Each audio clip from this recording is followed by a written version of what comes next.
Bonjour à tous et bienvenue dans une nouvelle émission 100% Quintet. Nous allons prendre la direction de l'hippodrome de Vincennes ce samedi pour une très belle réunion qui accueillera notamment le prix d'été aux alentours de 16h36, mais aussi le Quintet.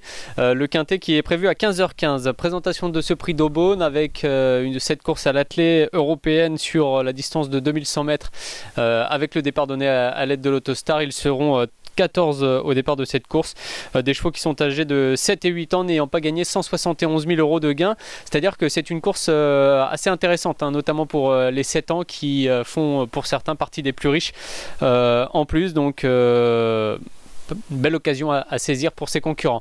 On regarde tout de suite le tableau des partants ensemble avec pas mal de chevaux connus qui viennent de courir dans cette catégorie, comme là Electrical Storm, hongre de 7 ans qui retrouve David Thomain, Easy Mazza, Domingo Delou, Emilia Seji ont tous hérité de très bons numéros derrière les ailes de l'Autostar. Bon, ça s'annonce assez difficile pour le 5 Eagle Lignoré, on y reviendra en fin d'émission. Le 7 DiMaggio est dans une forme exceptionnelle et Vita Madric sur sa meilleure valeur pourrait avoir une chance de bien courir dans cette catégorie. Le numéro 9 a été attribué après le tirage au sort à Voyage d'Amour, une jument de 7 ans.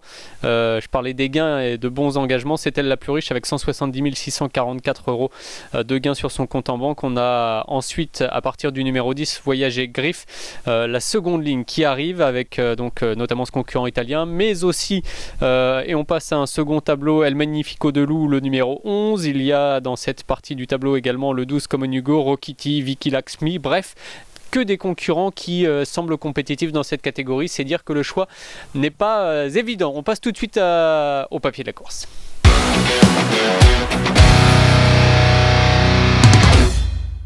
Et donc nous faisons le papier, nous commençons l'étude de cette course avec, comme je le disais à l'instant, avant le jingle, pas mal de possibilités et de belles possibilités dans cette course ouverte. Une course dans laquelle le déroulement de course aura forcément son importance, le parcours, et il faudra que nos drivers et notamment ceux des favoris soient inspirés pour bénéficier des meilleures circonstances. Alors ce sera notamment le cas de Johan Le Bourgeois qui est dans une forme euphorique, comme c'est souvent le cas, mais qui devra se sortir de ce mauvais numéro 9 avec Voyage d'Amour. Néanmoins c'est ma favorite, une favorite qui avant le coup me sautait aux yeux, avant l'attribution des numéros à l'Autostar était pour moi une incontournable dans cette compétition. J'avoue que le numéro 9 me refroidit un peu, mais c'est une très bonne jument qui a gagné assez facilement à Mêlée du Maine lors de sa dernière tentative avec Franck Nivard et qui ici trouve vraiment une belle opportunité, d'autant que vous allez pouvoir le constater sur l'affiche qui arrive. Voyage d'Amour a déjà très bien fait sur ce parcours puisqu'elle y a déjà trotté une 19, c'est de loin la plus rapide sur les 2100 mètres de la grande piste de Vincennes. Donc Voyage d'Amour, oui, malgré le numéro 9 bien sûr, mais il faudra que tout se passe bien. On connaît notamment cette jument capable de faire un 600 ou 700 derniers mètres très rapide. Bon voilà, les premiers mètres seront certainement décisifs pour elle puisqu'elle devra essayer de se ranger non loin des chevaux de tête.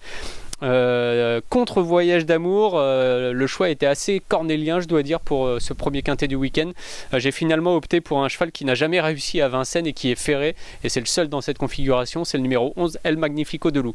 Alors El Magnifico de Lou, c'est le représentant des frères Martens que l'on connaît bien, notamment à Cagnes-sur-Mer puisqu'il y réalise régulièrement des belles performances.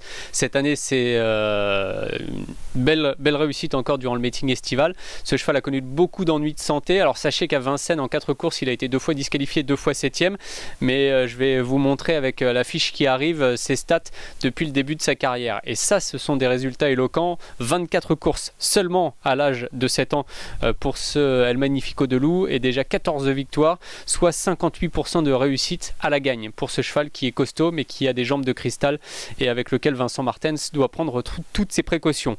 Deuxième fiche pour ce même cheval, sachez qu'en 2021, donc cette année, El Magnifico de Lou a couru à 5 reprises pour 3 victoires, une deuxième place et une disqualification. C'est 80% de réussite dans les 2 premiers cette année, donc vraiment des stats qui attirent l'œil, alors qui mettent à mettre en parallèle avec bien sûr ces mauvais résultats pour l'instant obtenus à Vincennes. Le fait qu'il ne soit ferré des 4 pieds ne doit pas inquiéter puisque le cheval a connu régulièrement depuis le début de sa carrière des problèmes de jambes, donc son entourage doit prendre ses précautions et ne pas utiliser du déferrage à outrance avec ce cheval là qui d'ailleurs se présente très régulièrement avec ses fers. C'est un cheval de qualité, il part derrière Easy Mazza le numéro 2 qui devrait bien s'élancer et sur sa meilleure valeur j'ai envie de dire que c'est l'un des postulants au podium. Contre lui j'aime beaucoup le numéro 13, le numéro 3 Domingo de Lou, j'allais passer sur Domingo de Lou mais non, il faut absolument que je m'arrête sur sa candidature. Le cheval reste sur 2 disqualifications, alors il ne nous a pas habitués à se montrer fautif comme ça dès les premiers mètres de course. Dernièrement dans un quintet sur la petite piste, s'est montré fautif quasiment derrière les ailes de l'Autostar. Christophe Meyer, notre journaliste, s'est rendu sur le centre d'entraînement de Grosbois pour interviewer son entraîneur Laurent-Claude Abrivard et écouter ce qu'il nous dit au sujet de ces disqualifications et d'un éventuel artifice que le cheval pourra porter ce samedi, qu'il portera même. C'est très intéressant. Pourquoi Domingo de Lou se montre fautif? Est-il habitué à faire cela depuis le début de sa carrière? Réponse tout de suite avec Laurent-Claude Abrivard. Non, l'année dernière jamais. Là ça fait 2 fois de suite. Ouais, je sais pas pourquoi, là on va y mettre le bonnet fermé sûrement pour essayer qu'il reprenne un bon départ. Mais à l'entraînement il vous paraît pas trop mal? Ouais, non, il est bien le matin. Le bonnet fermé peut l'aider à se réveiller selon vous?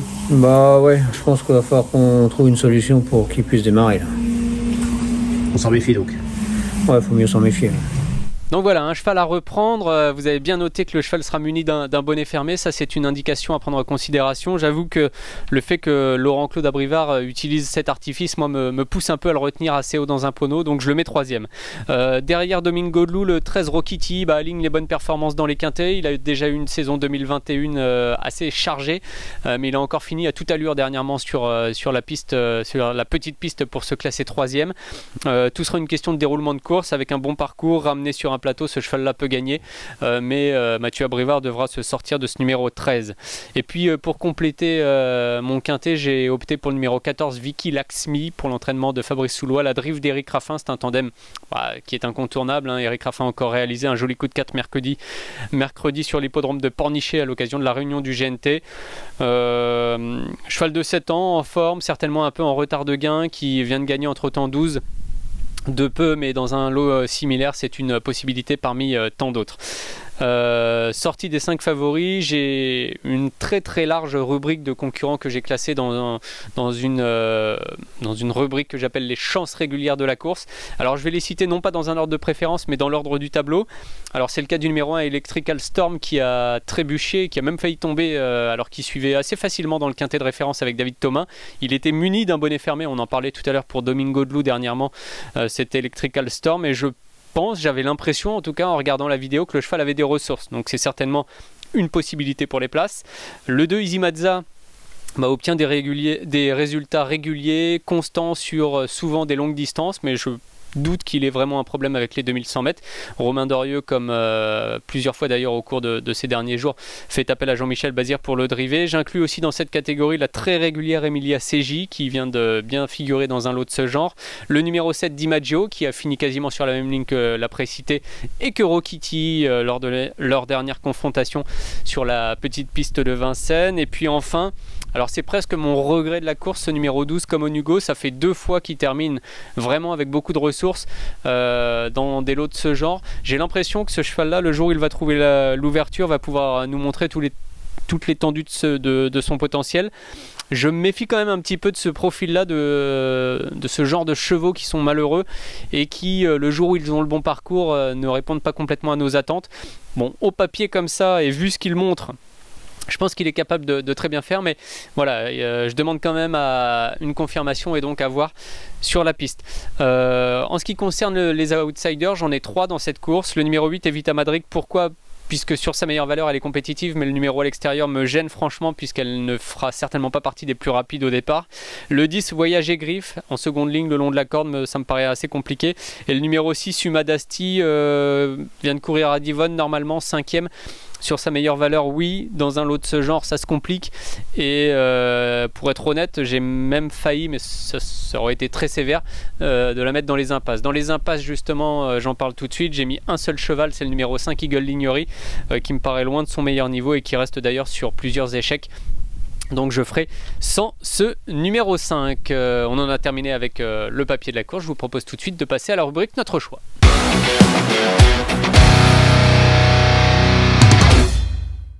Et donc pas de surprise hein, pour le Notre choix avec c'est un risque, mais j'assume le numéro 9 Voyage d'amour en tête. L'engagement est très bon. Je pense que c'est une jument qui va encore réaliser une grande performance. J'imagine que Mike Linder, son entraîneur, a attendu cet engagement sur la grande piste et derrière l'Autostar. Derrière El Magnifico de Loup, ce sera certainement tout ou rien. Devant le 3 Domingo de Loup, j'ai envie de dire pareil hein, puisqu'il vient de se montrer 2 fois fautif, mais cette fois Laurent Abrivard nous a dit qu'il allait courir avec son bonnet fermé.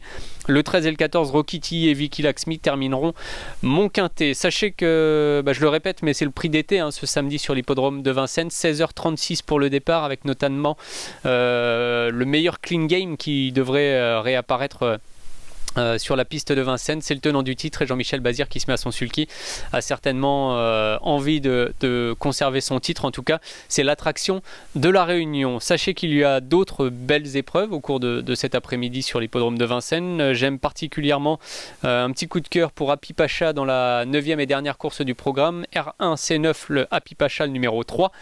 Mathieu Abrivard, qui s'est exprimé dans nos colonnes au cours de ces dernières semaines, disait qu'il aurait certainement surpris Horace Dugoutier lors de sa dernière tentative au sulky d'Happy Pacha, c'était sur l'hippodrome d'Anguin. C'est vraiment dommage puisque ce jour-là Happy Pacha faisait face à un engagement intéressant. On passe sur la grande piste, enfin il revient plutôt sur la grande piste de Vincennes, mais en valeur pure il a tout à fait le droit de gagner une course comme celle-ci. Il aura repris un petit peu de fraîcheur, contrairement à son adversaire qui a couru le Critérium des 4 ans depuis. Et je pense que ça peut faire la différence. En tout cas, il y aura une très belle course et c'est très ouvert aussi cette 9e course avec Hatchetman notamment, qui est au départ Eliade Dugoutier, mais également donc ce numéro 3, Happy Pacha. J'espère que vous avez pris plaisir à suivre ce programme. Rendez-vous vraiment samedi hein, sur l'hippodrome de Vincennes pour cette magnifique réunion. Je vous rappelle, 15h15 pour le départ de la 3e, le prix d'Aubonne, c'est le quintet, et 16h36 pour le départ du prix d'été. Salut à tous.